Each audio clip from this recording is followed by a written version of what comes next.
Now, sometimes the variation of one quantity depends on changes taking place in more than one variable. For example, imagine we have a cone of radius r and height h.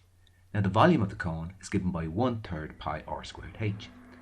So if either r or h changes, the volume will change. So we can say that the volume is a function of r and h. Now, to differentiate functions like this with two variables, first we keep one of the variables constant, and then we differentiate the second variable with respect to that variable. And the result is what we call a partial derivative. Now, when differentiating functions with more than one variable, we use the following symbol, which is called the curly D symbol. Now, going back to the volume of the cone we had earlier, the following, dv dr, means the partial derivative of v with respect to r with h kept constant.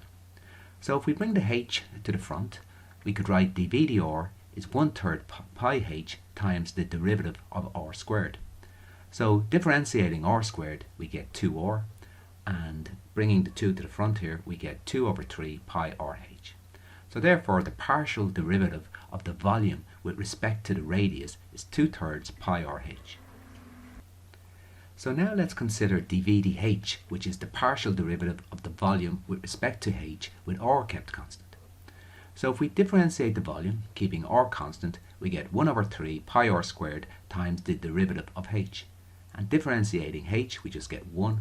So dv dh, the partial derivative of the volume with respect to the height, is 1/3 pi r squared. So now let's have a look at an example.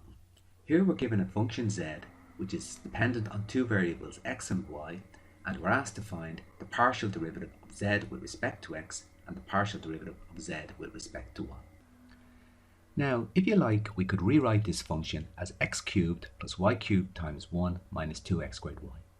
And to get the partial derivative of z with respect to x, first we keep y constant, and then we differentiate the function with respect to x.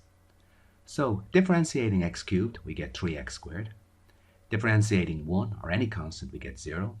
And differentiating x squared, we get 2x. So 2x by minus 2y is minus 4yx. So the partial derivative of z with respect to x is 3x squared minus 4 times yx. Now, to find the partial derivative of z with respect to y, this time we keep x constant and differentiate with respect to y. So this becomes x cubed, which is a constant, times the derivative of 1, plus the derivative of y cubed, minus 2x squared times the derivative of y. So again, differentiating 1, or a constant, we get 0. Differentiating y cubed, we get 3y squared. And differentiating y, we get 1. So we're left with the partial derivative of z with respect to y is 3y squared minus 2x squared. Now here's a question that you can try. We're given a function z that depends on two variables x and y, and we're asked to find the partial derivative of z with respect to x and the partial derivative of z with respect to y.